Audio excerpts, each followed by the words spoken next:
I was thinking about this. You get what you pay for. You guys know that. I know that. Everybody knows that. I mean, if you're going to pay for an economy class ticket on Spirit Airlines, I'm here to tell you it's not going to be as nice as first class in Delta. And first class in Delta is probably not going to be as nice as a private jet, a Gulfstream. You kind of get what you pay for. You get it in travel, hotels. Now, I'm not a hotel snob. Give me an Econo Lodge and a good bed, not next to an airport. I'm good. But you mostly get what you pay for. You know it, and I know it. Houses, if you're getting a break in a house, bad location, busy street, foundations got cracks, we all know you get what you pay for. So I'm going to start with that, and I'll circle back to that in a second. So Rob Demovsky has been covering the Green Bay Packers for a long time. He is the most tied-in source, works at ESPN for the Packers. He's the best. He's not one of the Packer bloggers, not a fanboy. They got about 1 million of those. This guy knows his stuff. He's totally tied in. What he said recently in the last 24 hours is not outside speculation. It's inside the room. He says, talking about Aaron Rodgers, for some reason, he hasn't been great all that often in the playoffs since 2010. He's 7-9 in his past 16 playoff games. Yes, he's still spectacular September through December, but even some within the Packers organization wonder if he can still do it January and February. So again, this is not outside the building speculation. This is somebody who is totally tied in. Let me, if I may, to at least some degree, defend Aaron Rodgers here. And let's circle back to you get what you pay for. That's certainly the way it is with coaches. You know who was cheap? Freddie Kitchens and Jim Tom Sula. You know who's not? Sean McVay, Andy Reid, Sean Payton, Bill Belichick, Mike Tomlin. They're really expensive. We all know the Packers have never spent money on free agency. You know what else they never spend money on? Coaches. Matt Lafleur makes $5 million a year. That's it. That is 50% less than the top of the league. That is less than some guys with losing records. $5 million. College coaches, multiple Big Ten coaches make more than that. You didn't like Mike McCarthy. You've anointed Matt Lafleur to an area I'm not sure he deserves. I'm not even sure he was a great coordinator. He left Tennessee. They've never regressed. He didn't leave a wake. They made the playoffs every year. There's an argument to be made that Arthur Smith was a more successful coordinator in Tennessee than Matt Lafleur. When Dan Quinn left Seattle as a defensive coordinator, his 2 years being DC there, number one defense in the league, the minute Dan Quinn left, and I'm not saying Dan Quinn's a great head coach. He was an unbelievable coordinator. The minute he left, last 6-7 years, they've gotten worse every year. When Kyle Shanahan left Atlanta, next year, offense wasn't as good. Regardless of what you think of Dan Quinn or Kyle Shanahan, there is absolutely inarguable proof they were unbelievable coordinators. I'm not even sure Matt Lafleur was. You've anointed Matt Lafleur, who inherited Aaron Rodgers, a good roster, stability, and a crappy division. You've anointed him to a level that's ridiculous. People always put him in the group of great young coaches with Shanahan and McVay and Sean McDermott. Those guys built stuff. Those guys inherited messes. McVay built a culture, built an offense, built a staff, built a roster. So did McDermott in Buffalo. So did Shanahan. Shanahan took over for what? Chip Kelly? The locker room was a mess. The roster was bad. The culture was a mess. Matt Lafleur inherited Aaron Rodgers. The only thing Matt Lafleur has done, because McCarthy's got a Super Bowl, Matt doesn't. McCarthy has a winning playoff record, Matt doesn't. But what Matt has done is dominate the NFC North. He's 15-3. And Mike McCarthy's last 3 years, he was 8-7-1. But that's because McCarthy, I would argue, the division was much better. When McCarthy was coach for the Packers, the Bears won a Super Bowl. I think it was his first year. They also had Jay Cutler for years and years and years. Jay Cutler's a lot better than Trubisky and Justin Fields. When Mike McCarthy was coach, Detroit had Jim Caldwell and Stafford. 4 years, 3 of them winning. They once won 11 games. Matt Lafleur got Matt Patricia Lions, a mess. Even the Minnesota Vikings. McCarthy got their peak years where Stefanski was the quarterback coach, and then he was the offensive coordinator, I think, for a year, and then he left. They were never the same. They peaked 2 years ago. They peaked before Lafleur got there.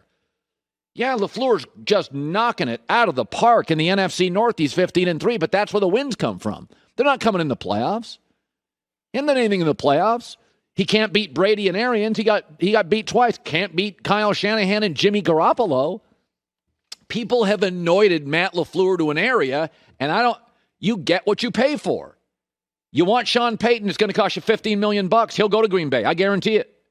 Got to pay $15 million. Matt Lafleur makes $5 million. McCarthy was never a highly paid coach. And I'm not saying Matt LaFleur's bad, but we have anointed him to this level that, well, he gets along better with Aaron. He should. He's younger. Generationally, he and Aaron should get along better. Of course they get along better. I mean, they kind of look like each other. They're good-looking young guys. They probably have the same interest in music and cultural stuff. They should get along better. Of course they do. I connect more with an older producer than a 17-year-old producer. Just generationally, if somebody's got kids, I probably relate better. Right? So, and this is not a shot at Matt LaFleur, but when I see Rob Demovsky saying basically, there's questions about Aaron Rodgers in the postseason. Has he ever had a great coach? Y'all hate Mike McCarthy. He's got a Super Bowl and a winning playoff record, and the division was much better. Matt LaFleur's had a layup in that crappy division. It's just getting worse and worse and worse and worse. I still can't figure out how Jim Caldwell does an interview for every job. By the way, they're hiring a new coordinator because Green Bay's lost their offensive coordinator to Denver and their quarterback coach to someplace else. So you know what they're doing? They're going to pay top dollar for a coordinator? No. They're bringing a guy out of retirement, 68-year-old Tom Clements. Supposed to be a great guy, and Aaron loves him. He ain't costing you much. He was in retirement. So you get what you pay for. This is inside the organization stuff about they have doubts about Aaron Rodgers. We know they don't spend on free agents. You know what else they don't spend on? Coaches. And there is absolutely no proof that Matt LaFleur deserves to be in the class with McVay, not close, McDermott, not close, culture builders, or Shanahan, who schematically is better than McDermott and McVay. All right, so you know what I push back on. And I know. I don't want to be one of these old heads. Back in my day, boy, in my day, players were way better. So last night, I watched Embiid and Giannis play for about an hour and a half. I watched the entire second half of the Bucks and Sixers. I can't take a lot from it because Harden didn't play. But, I mean, these guys, Giannis and Embiid, are just insane. So Tracy McGrady, who never won in the playoffs as much as a lot of people thought Tracy McGrady should have won. I know Tracy, great guy. Got to be an excuse, right? Well, the guys in the old days, they were much better. So he's talking about Giannis, who's obviously an unbelievable talent, and Tracy McGrady falls into old guy yelling at clouds. Oh, boy. Yeah, because Yao Ming, a multiple-time All-Star, was such a devastating perimeter player, as was Tim Duncan and Shaq. Yeah, Shaq pulling up for threes. It couldn't stop him. Yeah, in that clogged lane era, in that defense was so great era, the Phoenix Suns averaged 113 a game. That's the leading scoring team in the NBA today. And they didn't have the benefit of all the three-point shots, which obviously over the last 10 years analytically, coaches are pushing three-point shots. You put that Phoenix team today in the NBA, they'd score just like they did against all the great defensive players then in that clogged lane era. They couldn't stop Phoenix. You go Google Barkley's Phoenix Suns. They dropped 130 all the time and not in the three-ball era. Tore defenses apart in that clogged lane era. Why? Because they had a bunch of skilled basketball players. KG, Marley, Barkley, guys that could shoot, guys that could drive, guys that could dribble, just like the great players today. I always laugh at this. Defenses years ago. You think defenses years ago would have stopped Embiid and LeBron and KD, Steph, and Clay's Warriors? Well, that's funny because they couldn't stop Michael and they couldn't stop Barkley and they couldn't stop Yao Ming and they couldn't stop Duncan and they couldn't stop Kobe. They couldn't stop Larry Bird. They couldn't stop Dr. J. The great offensive players have scored my entire life. And athletes, including the NBA, are so much better today. First of all, the European players, it's a big world out there, are so much better now than they used to be. Giannis and Luka.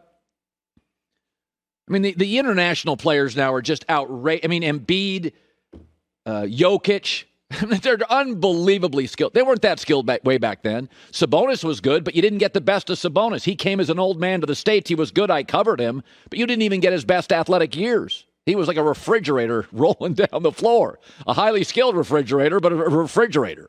He could no longer move. But this idea that the tackling people in 1984 made them great defenses. Players are much more skilled. Giannis would have dominated because Giannis would have dominated like Wilt would have in any era. This is all jealousy.